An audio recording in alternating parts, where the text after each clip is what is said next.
ধানের শীষে ভোট দিলে আমরা আপনাদের নিরাপত্তা বিধান করব। আমরা বাংলাদেশকে শান্তির দ্বীপ হিসাবে গড়ে তুলতে চাই।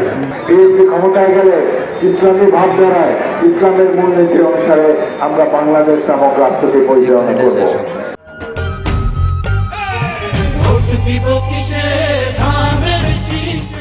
জনগণের ভোটেই তো গিয়েছে, যেহেতু অপকর্ম করে নেই সেই জন্য জনগণ আমাদেরকে বারংবার বেছে নিয়েছে। আগামী দিন বাংলাদেশের জন্য এটি অত্যন্ত গুরুত্বপূর্ণ একটি নির্বাচন।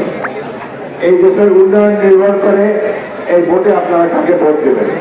তালেবানি শাসন আসলে আবার ইরাক আর লিবিয়ার মতো বোমা আক্রমণ হবে আমাদের উপরে, কারণ এরা অতীতে অনেক দেশে সন্ত্রাস প্রচার করেছে, বিভিন্ন জায়গায় বোমা মারে মানুষদেরকে হত্যা করে। ইসলাম ধর্ম এই কথা বলে না। ইসলাম মানবতার ধর্ম, সকলের প্রতি সুবিচার করার ধর্ম। তাই আমরা সমাজে শান্তি প্রতিষ্ঠা করতে চাই। আপনারা ধানের শীষে ভোট দিলে আমরা আপনাদের নিরাপত্তা বিধান করব।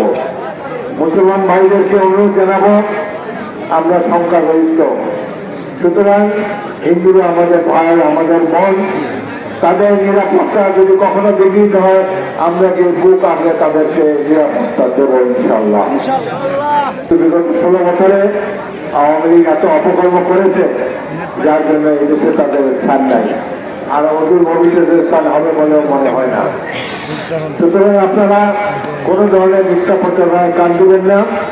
বিএনপি মুক্তিযোদ্ধাদের চাই, খালেদা জিয়া এবং তারেক রহমান এবং শহীদ রাষ্ট্রপতি জিয়াউর রহমানের দল আমরা বাংলাদেশকে শান্তির দ্বীপ হিসাবে গড়ে তুলতে চাই। এই দেশের মানুষের কল্যাণ আমাদের জীবনের ব্রত। আমরা একটা সুখী সমৃদ্ধ দেশ গড়তে চাই।